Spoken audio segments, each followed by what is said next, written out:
नमस्ते, मैं गायत्री तवाजी टेस्टोलॉजी में आप सबका स्वागत करती हूँ। आज का हमारा विषय है पति या पत्नी कब बीमार रहेंगे। कितनी बार हमने सुना है जब शादी होती है तो कितनी बार लोग बोलते हैं जब से हमारी बहुरी आई है ऐसा करके, है ना, जब से इसकी पत्नी आई है तब से, है ना, मतलब हमारे बेटे की तबीयत खराब ही चल रही है। ऐसा करके कई बार, है ना, मतलब ये भी सुनने में आता है कि कई लोग कहते हैं कि जब से हमने हमारी बेटी की शादी करी है तब से हमारी बेटी की तबीयत ठीक ही नहीं रहती। तो कब ऐसी पत्रिका में मतलब कंडीशन बनती है कि आपको पता पड़े कि ये शादी होने के बाद आपकी तबीयत खराब हो सकती है, उसके उपाय क्या है वो भी हम आपको बताएँगे। देखिए, हमें यहाँ पे देखना है पत्नी की पत्रिका में, ठीक है? पत्नी की पत्रिका में अगर मंगल से राहु मतलब एक भाव आगे हो, 5वें हाउस में हो या 9th हाउस में हो, तो वाइफ की पत्रिका में अगर ये कंडीशन है, तो पति बीमार रहेगा, ठीक है? यहाँ पे देखिए हमने लिखा है मंगल से 1, 5, 9 भाव में राहु हो तो पति बीमार रहेगा पत्नी की पत्रिका में। अब यहाँ पे हम देखो दिखाते हैं, इससे ना एक भाव आगे, मतलब ये देखिए मंगल से हम यहाँ पे गिनेंगे तो ये पहला, इसमें राहु आ गया, फिर दूसरा, तीसरा, चौथा, पाँचवा, 5वें में राहु आ गया, छठा, 7वां, 8वां, 9वां, 9th हाउस में राहु आ गया ना। 1, 5, 9 में अगर राहु है मंगल से किसकी पत्नी की पत्रिका मतलब लड़की की पत्रिका में ऐसा है तो उसका पति बीमार रहेगा शादी होने के बाद।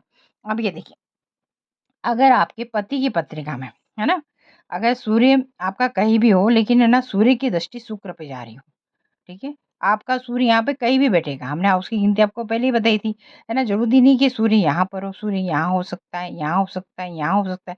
समझ लीजिए सूर्य यहाँ है और शुक्र उसके बिल्कुल सामने, मतलब उसके सप्तम से।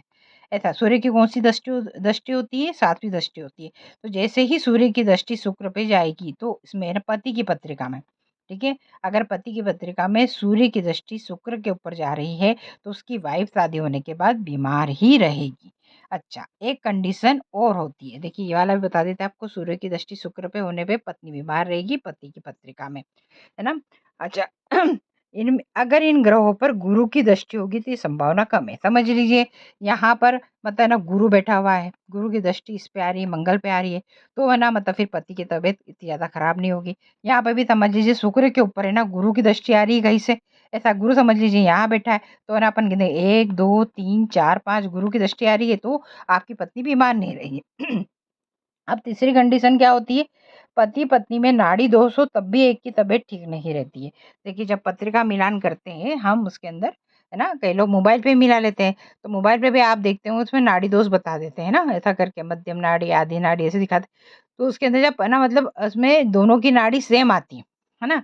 दोनों की आधी नाड़ी आ रही है, मध्य नाड़ी आ रही है, ऐसा आ रहा है। तो जब में नाड़ी दोष वो बता देते हैं तब भी, है ना, दोनों में से एक की तबीयत अवश्य ही खराब रहती है। या एक व्यक्ति ज़रूर बीमार चलता है। इसमें एक कारण और भी होता है, लग्नेश का कमज़ोर होना। इसमें क्या होता है जिस व्यक्ति का लग्नेश कमज़ोर होगा, नाड़ी दोष के अंदर, वो व्यक्ति जल्दी बीमार होगा। ऐसा करके या उसके ग्रह स्ट्रॉन्ग नहीं होंगे तो उसकी, ना मतलब सामने वाले का जो है उसको तो इफ़ेक्ट नहीं होगा, लेकिन जो जिसका ये कमज़ोर है, ग्रह कमज़ोर है, लग्नेश कमज़ोर है, उसकी ना बीमारी उसको बीमार होने की संभावना ज़्यादा रहेगी। अब यहाँ पे उपाय क्या करना चाहिए? हमें ग्रहों की शांति करवाना है। जैसे हमने यहाँ पे बताया, है ना, ये मंगल पे राहु की दृष्टि है तो राहु की शांति करवा लीजिए। यहाँ पे सूर्य, तो सूर्य और शुक्र नवग्रह की शांति करवा लीजिए, यहाँ पे चलेगा। अच्छा, भाई महामृत्युंजय मंत्र आप करवा सकते हैं, है ना, नाड़ी दोष के लिए रुद्राभिषेक आप करवा सकते हैं, पंडित के पास जाके तो वो बता देगा कितना करवाना है।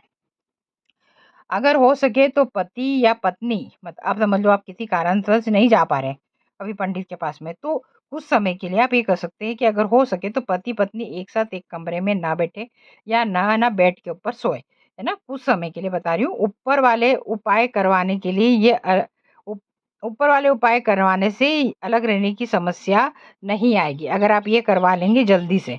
ये जो मैंने बताया है ना, ग्रहों की शांति करवा लीजिए, महामंत्री रुद्राभिषेक करो, पंडित को जाके पूछेंगे तो वो बता देगा आपको कि इसमें कितने लाख आपको जप करवाना है और क्या करना है। ऐसा करके तो आप जब ये करवा लेंगे तो उससे क्या होगा कि आपको ये अलग रहने की संभावना, लेकिन समझिए किसी कारणवश नहीं जा पा रहे हैं तो कुछ समय के लिए पति पत्नी, है ना, एक मतलब हो सके तो थोड़ा दूर दूर रहें। ऐसा करके एक बेड पे ना सोए, एक ही कमरे में सोए तो अलग अलग बेड के ऊपर सो ले, एक ही कमरे में ना रह के अलग अलग कमरे में थोड़े दिन सो जाए। ऐसा करने से भी जो आपकी मतलब बीमारी हो रही है या बीमारी के ऊपर जो खर्चा हो रहा है उसकी संभावना थोड़ी कम हो जाएगी। धन्यवाद।